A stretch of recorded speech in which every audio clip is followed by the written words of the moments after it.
Open Secrets today launched its latest report, the Climate Consultants. The investigative report reveals just how management consultants are cashing in on the climate crisis with a focus on South Africa's climate and just energy transition space.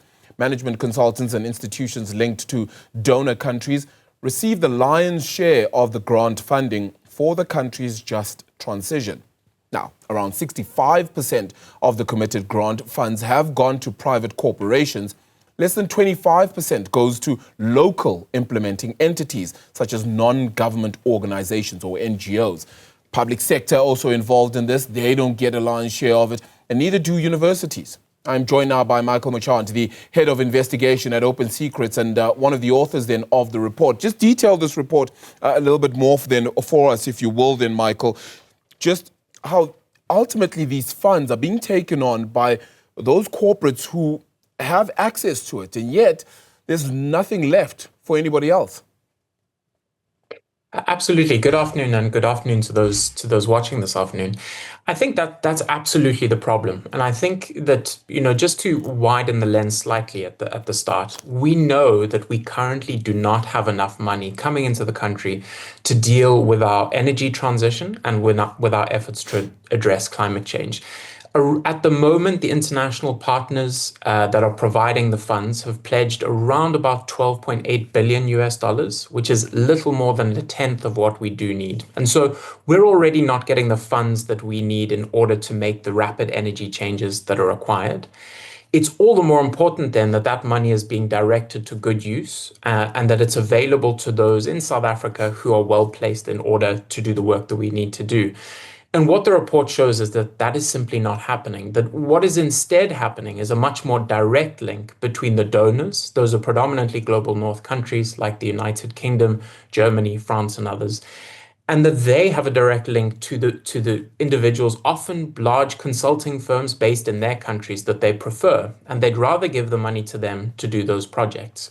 And so one of the questions that the report is really asking is that if it's up to South Africa as a sovereign country to decide what our priorities are and what our projects should be in places like in Mpumalanga and others that are so central to our energy transition, should we not have greater control over where that money is going and what those projects are?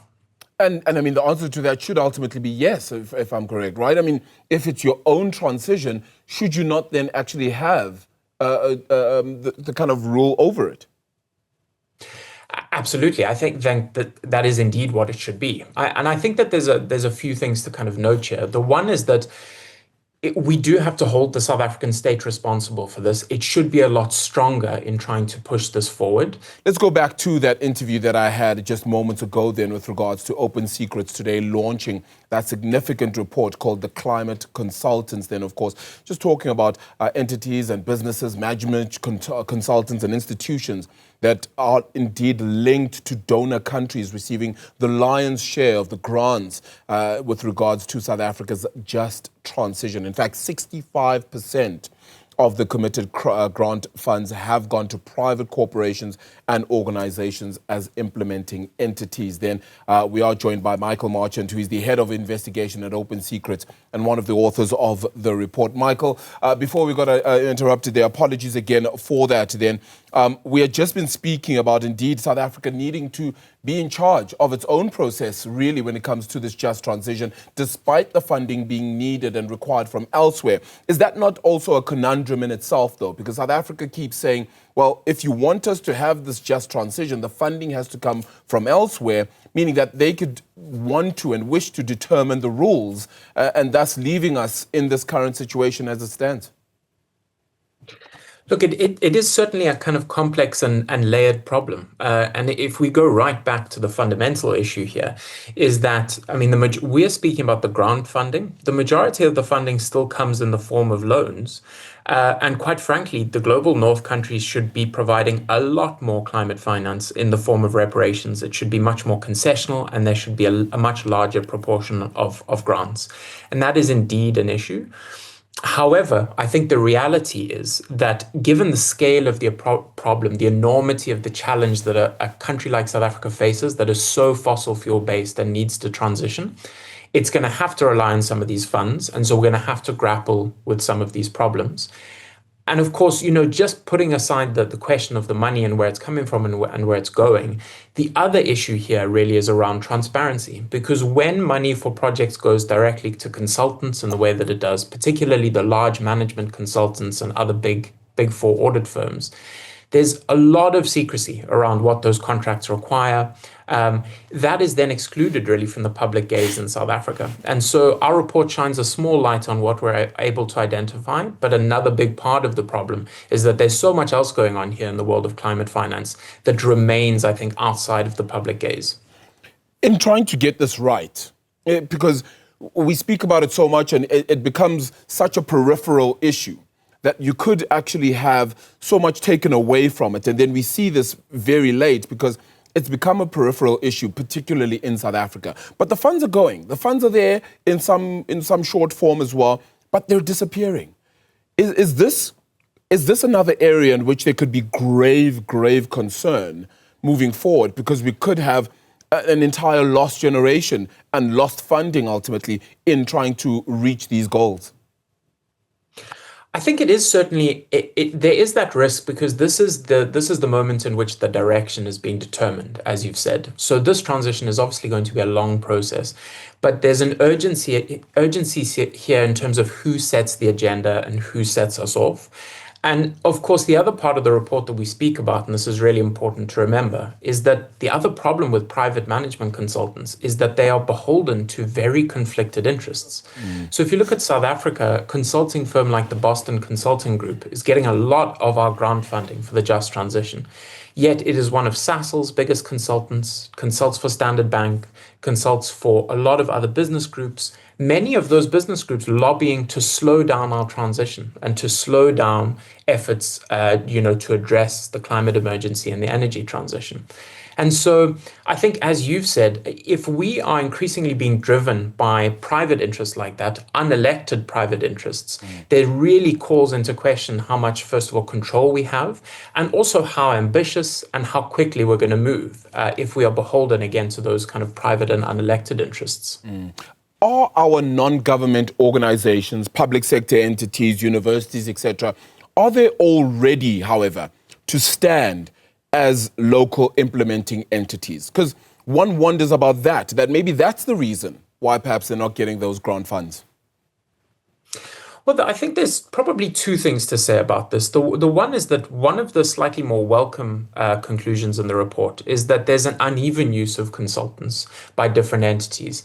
So if you look at South Africa's Presidential Climate Commission, they certainly do rely on consultants, but unlike a lot of other entities, they do not tend to rely on the bigger private consultants, and they heavily use our university agencies and other kind of public think tanks and other entities like that. And I think that indicates that there is really important South African capacity and expertise in this regard. It does exist. On the other hand, I think your question does point to something that's quite important. And the presidency's project management unit told us this during the investigation, is that they are concerned about South African entities' ability to put together coherent projects that attract the funding and that they are trying to make efforts to increasingly bridge donors and South African recipients of funding. I think our argument that those efforts are important, but at the moment they certainly aren't moving quickly enough. And to go back to the figure that you keep citing, which is so important, is that again, we're still at that 65% of the grant funds going to those other private entities. So it shows that there's a lot more that our state entities, the PCC and the project management units still have to do. Yeah, let's talk about our regulation, though, when it comes to climate and climate change. We've felt for so long that it needs to be somebody else's problem because we don't occupy so much of the issue itself. Should we still maintain stronger values, stronger regulations when it comes to climate change so that situations like this don't permeate and become longer-lasting historical issues? Absolutely. I mean, the South African reality now is that while historically we are not one of the largest emitters, we certainly in contemporary terms are one of the largest in the world. But the reality is that regardless of that, the economic well-being, social and environmental well-being of the country is on a knife edge in terms of the path. And so there's really no option left in terms of that trajectory.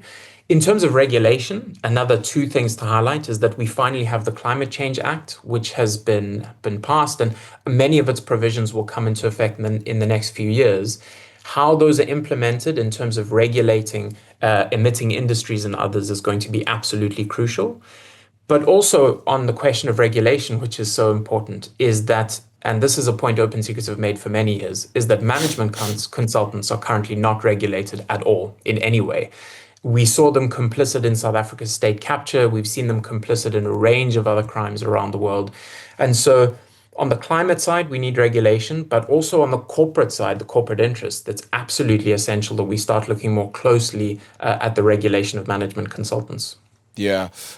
Michael, such an interesting conversation, and one that I think permeates for some time then as well. Just very quickly, South Africa's role, or perhaps even emerging market roles, and I don't know how much of this you can talk about then, when it comes to elements like COP, right? You get to COP28 now as well. You had COP27 and 26 where it happened in the Middle East, and another one that's going to set to happen in the Middle East again later this year. And one wonders the question mark around whether the conversation is shifting completely globally as to what it is the climate goals really should look like. It's certainly massively contested, and I think that South Africa is in a tricky position because certainly within the BRICS countries, for example, there's countries in there pulling in very different directions in terms of commitment with different interests. However, I think there's an interesting opportunity. Of course, later this year, the COP will be in Brazil. And Brazil, again, a very mixed record when it comes to these kinds of things. But it will certainly be, I think, a more progressive and welcoming space to these types of discussions, certainly compared to the last few years that have happened in very firm states, as you've said. And I think that the last thing I'll just say on this is we should remember that the international partnership, the JET partnership that provides South Africa this money, this is in many ways a global first. And so the rest of the world is certainly looking to us in terms of how we handle the money coming in, how it's spent, and how we pursue those outcomes. And so just by virtue of being part of that international partner group and receiving that money, we're already under the spotlight. And on the other hand, it offers us an opportunity to play a leadership role in demonstrating the ways in which it can be done. Michael, I'm taking a chance here. Shell and BP having this massive conversation around coming together. What could that mean really for this space? Could it be big? Look, I think I'll be completely honest. I think that the track record of the large fossil fuel companies, Shell, BP, and others over the last, not just years, but decades, demonstrates that we need to be incredibly cautious about any promises that they make. I think that there's repeated evidence that they engage in greenwashing and try and turn our focus away from their core businesses that have wrought the most unbelievable damage. And so I think it's just one more reason why, in this case, we have to capacitate the state to drive this process. And leaving it to those fossil fuel companies is just not going to work. Very interesting there. Michael was taking a chance on that last one. Really glad you had an answer for me. Thank you so much for that then as well. Michael Marchant is the head of investigation at Open Secrets, also one of the authors then for their recent report then, that being the climate consultants there, having also then been released. Thank you so much for joining us on that one.